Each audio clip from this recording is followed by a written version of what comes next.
maybe I could turn it over to Nightcrawler, and you can kind of tell us what's going on and give us an update on how things are going with the face shield project.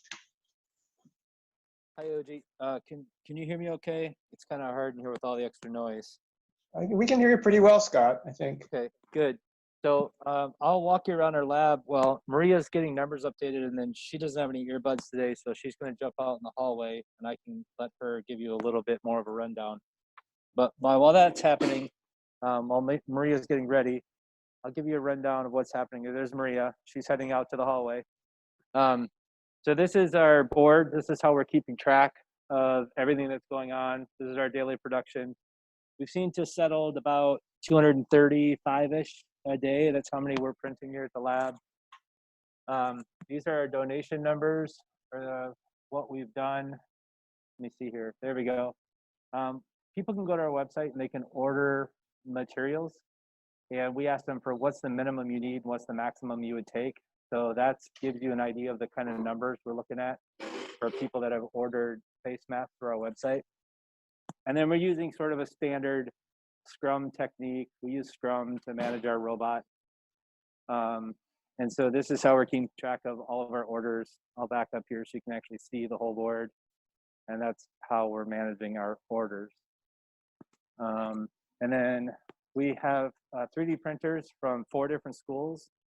So we have, in this room here, we have 15 printers set up from 3 different schools, 2 middle schools and our high school. And then in the back room, we have another 9. And then this is our production line for cutting face mask material. We have this roll here. This roll started out as a 250-pound roll from 3M. It probably now only weighs about 30 pounds. So you can kind of get an idea of how much has come off of there. And our build captain, Kyle, who's on the call too, he made this trolley mechanism with a double razor blade on it so we can run it across and cut the plastic out of, it's not 80/20, I think it's from Rev. And Michael's here, he's cutting face shields. So there's a whole assembly line process. If you want to go to our Facebook page, you can see the assembly line process. So that kind of gives you a rundown of how things are working here. We're here 6 days a week from 9 a.m. until 6 p.m. So our printers run for about an hour after we leave. That gives us 60 hours of printing time a week. Our goal is to create 11,000, to distribute 11,000 face shields by May 1st, where we might have something coming soon with a injection molding fabricator in northern Minnesota. So we're working on that right now. And if that comes through, you guys will hear about it on Facebook and Twitter next week. Maria, are you online yet? Yeah, I'm here. Okay, go ahead. I'll let you take over. Okay. What should we talk about, Scott? I would think it would be good for you to kind of walk through the website and show people what we've got up and running. And then maybe you could give a little bit, some information on who the orders are going to, maybe some of the numbers. We've got some really big orders that are kind of shocking. Kind of give us a rundown of some of that stuff. Okay. So I'm just going to pull up our website here.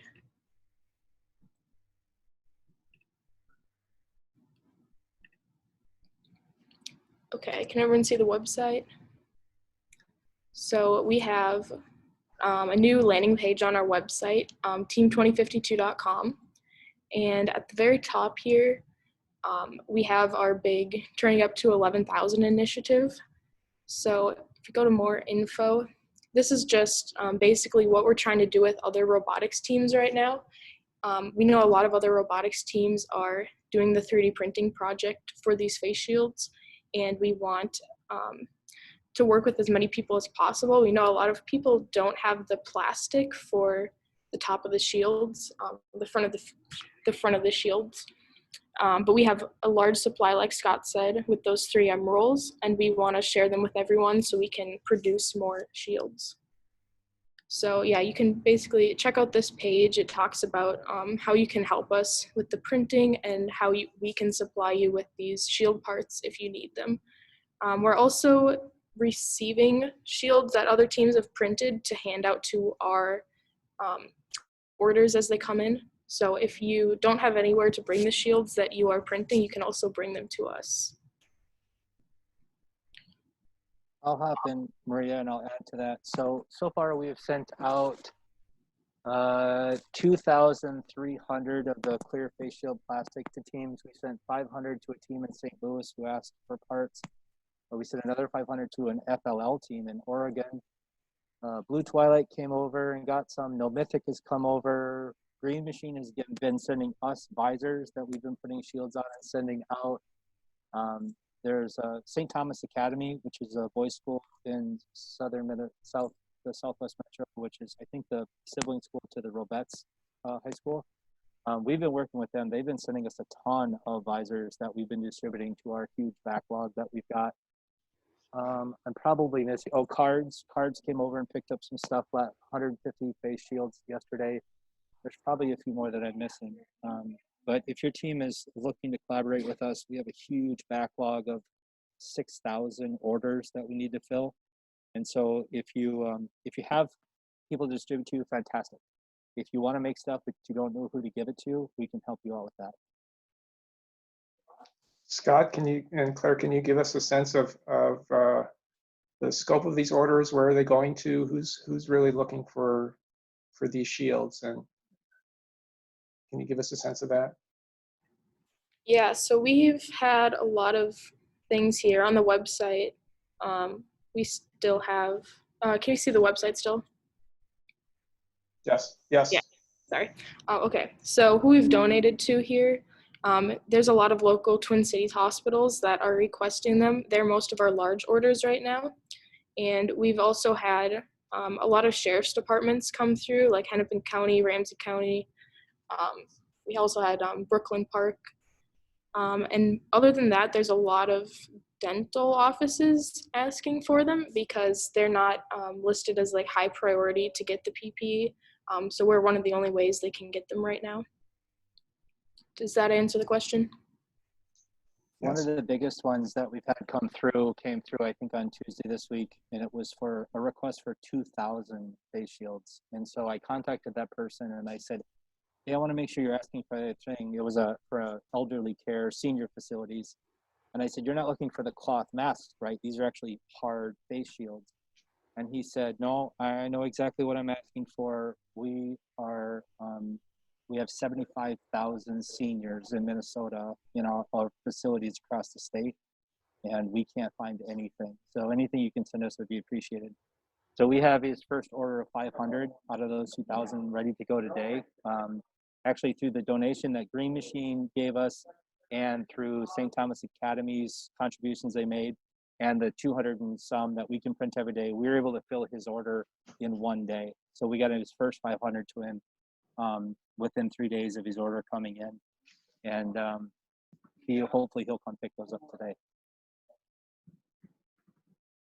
Scott, Scott and Claire, one of the questions on the chat was basically if a team is not currently helping you out but would like to do so, what's the best way for a team to help you with this effort?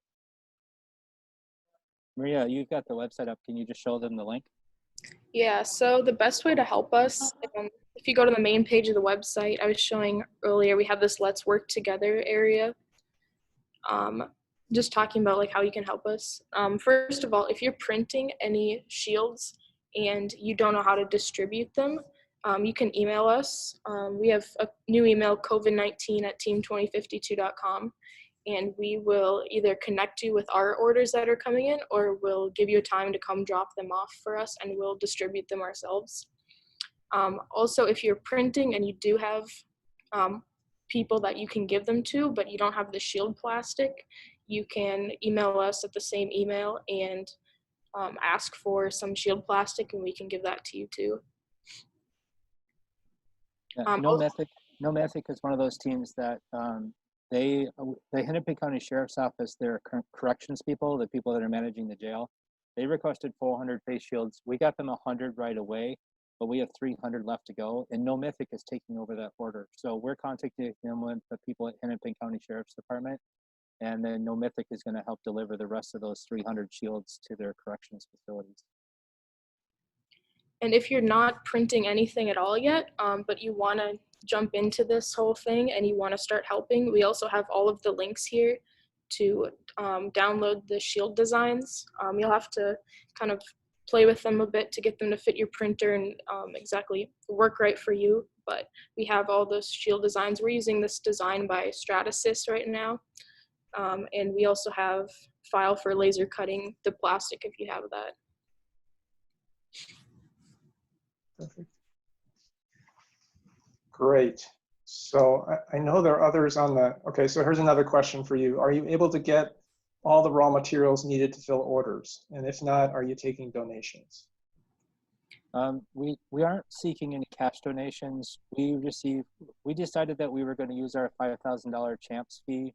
We had already qualified to go to CHAMPS, and we'd actually already paid our fee for CHAMPS, which is now refundable. And so we've decided that we're going to use that $5,000 fee for this. And then the Mounds View Educational Foundation, which is a nonprofit in our school district, they found out what we were doing, and they also offered $5,000. Right now, I don't think we're even going to spend $4,000. Maybe we'll get to $5,000, but we certainly don't need no more cash funding. We went and basically wiped out half of Micro Center's 3D printer stock last week. Hopefully they've gotten a lot more in since then, but we have a huge, you can see right there, we have this huge pile of 3D printer filament, and then we ordered huge rolls, 4-kilogram rolls from a company in New Jersey that was delivered this week. We think we have enough 3D printer filament to get us to May 1st, which is sort of our tentative deadline for when we're going to be done with this.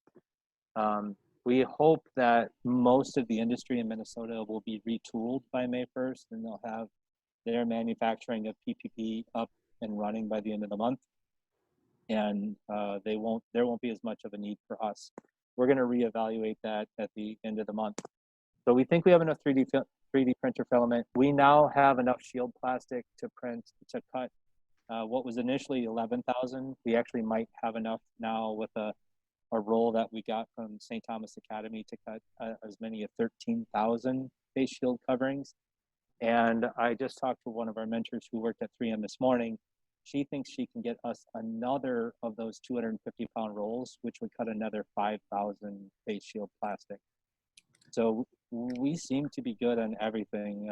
We've been encouraging people, if you want to make a cash donation to help fight COVID, to find another organization that needs the money more than we do. The last thing we want to do is turn this into a fundraiser.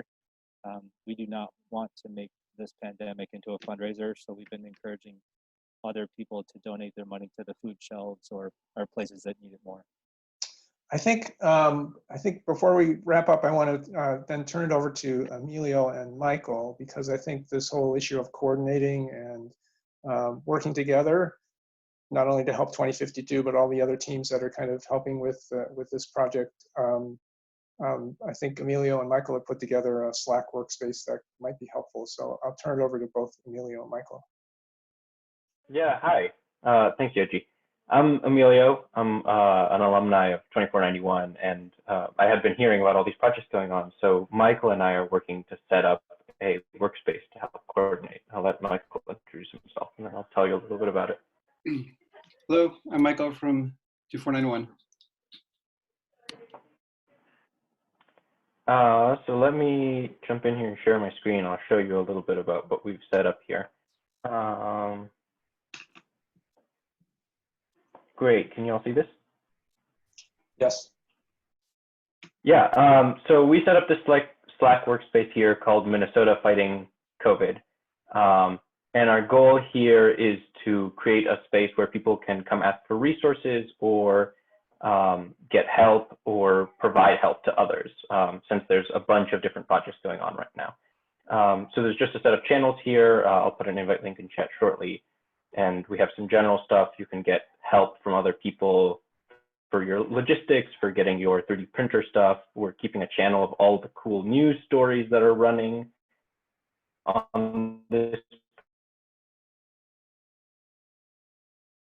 I'll put the link out there. The goal is for everyone to be able to come online and get help or give help however you can with all of the different Minnesota projects.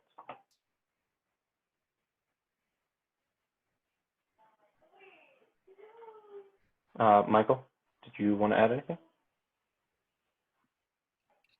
No, I just would really encourage everybody to sort of like spread the word about what's going on, because I'm like watching 2052's project has been incredibly inspiring, and it just seems like an amazing time to crowdsource, and for especially as a first community to really sort of show up in force and like see what kind of a positive difference we can make. So come one, come all.